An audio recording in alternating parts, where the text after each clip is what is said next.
Hello, and thank you for joining me. I hope you're doing well this evening. Now sit back, relax, and let's get into our story. It started with a letter I should have never opened. It came in a pale blue envelope, sealed with dark red wax, stamped with a symbol I didn't recognize. A jagged spiral inside a tree ring. There was no return address, but it was addressed to me in spidery handwriting.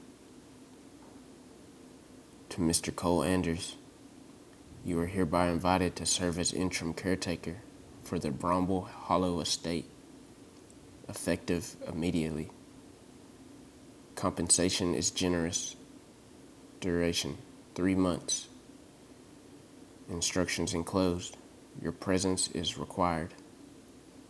The Keeper. That was it. I thought it was a prank, a weird one, but still. Then I remembered my dwindling bank account, my stalled freelance gigs, and how I hadn't eaten a real meal in 2 days. Desperation makes strange things look like opportunity. Inside the envelope was a map, a real hand-drawn map on yellow paper, showing an unmarked patch of forest about 2 hours north of the nearest town. The roads weren't named, just labeled with notes like, "Don't stop here," or "Keep left even if it looks wrong." I ignored the obvious red flags. By the end of the week, I had packed a bag, rented a car, and was driving through the twisted gravel paths on the northern backwoods. Bramble Hollow wasn't a house. It was a mansion, lost in time. 3 stories tall, overgrown with ivy, windows fogged with dust, roof sagging like the place had been exhaling for decades. No signs of life, no other cars, no one to greet me. But the front door creaked open when I knocked, and a musty warmth wafted out like the place had been expecting me. The air inside smelled like cedar, mold, and something sweet, like rotting fruit.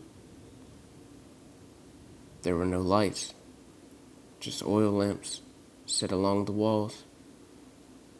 Dozens of them. Someone had lit them recently. The fire flickered in unnatural colors, sometimes orange, sometimes green. A journal sat on the entryway table. Caretaker's log. Bramble Hollow. Do not stray from the nightly routine. Do not enter the basement. The house is listening. If it speaks, do not answer. You are never alone after midnight. The final page had one scrawled line. Good luck, Felix, last caretaker. The house demanded a ritual. Every night at exactly 11 p.m., I had to walk through each room with a bell, ringing once in each corner, not twice. Never skip one, always clockwise. If I rang them out of order, the walls groaned. If I skipped a room, the doors wouldn't open the next morning. I learned this the hard way. One night, too tired, I left the attic unchecked. The next day, the windows showed only blackness. No trees, no sky, just a dark, humming void. It wasn't until I completed the ritual, bell in hand, sweat pouring down my back, that the world returned. And then, came the knocking, always faint, always behind me, never at a door, sometimes at the walls, sometimes at the floor beneath my feet. But the journal said to ignore it. It took 2 weeks before I found the locked room on the 3rd floor. The key was inside a grandfather clock that chimed at 3:17 a.m., a time I was never awake. But that night, something dragged its nails down my bedroom wall and whispered my name in a woman's voice. So I was very much awake. The portrait room was filled with paintings, hundreds, maybe more.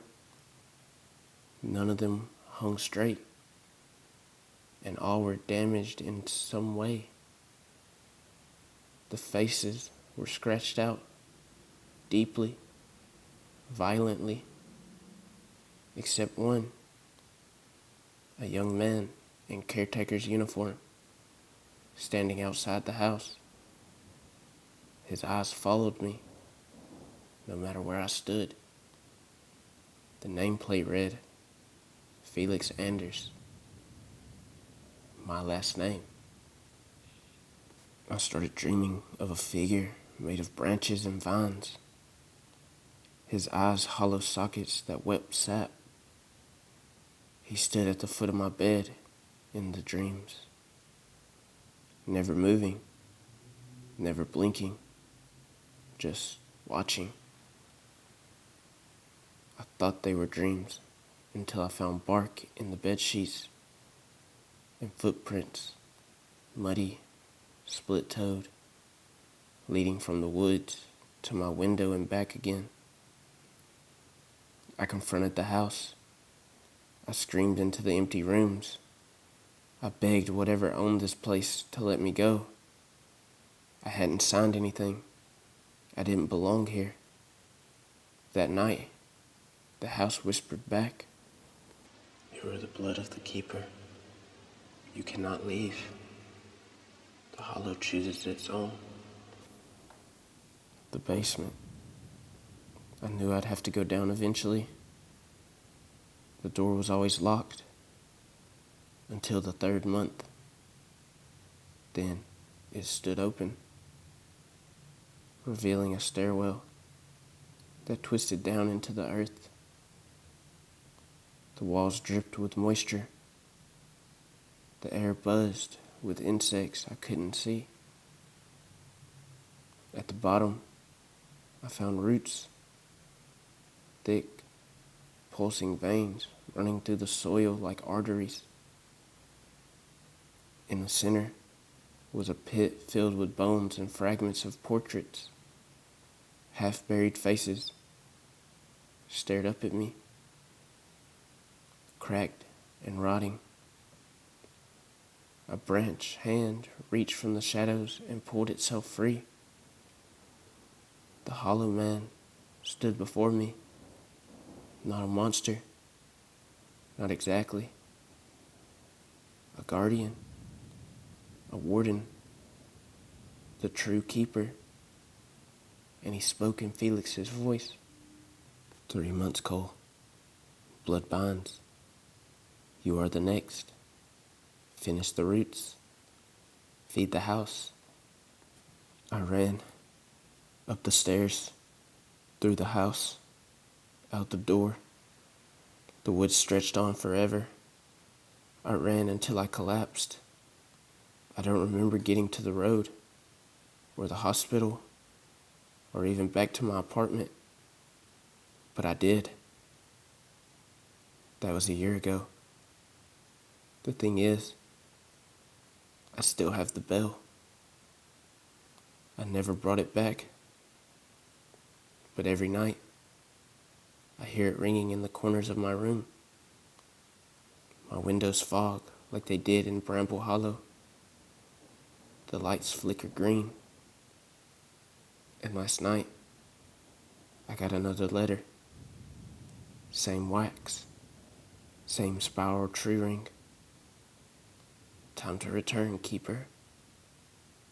I don't think I ever left.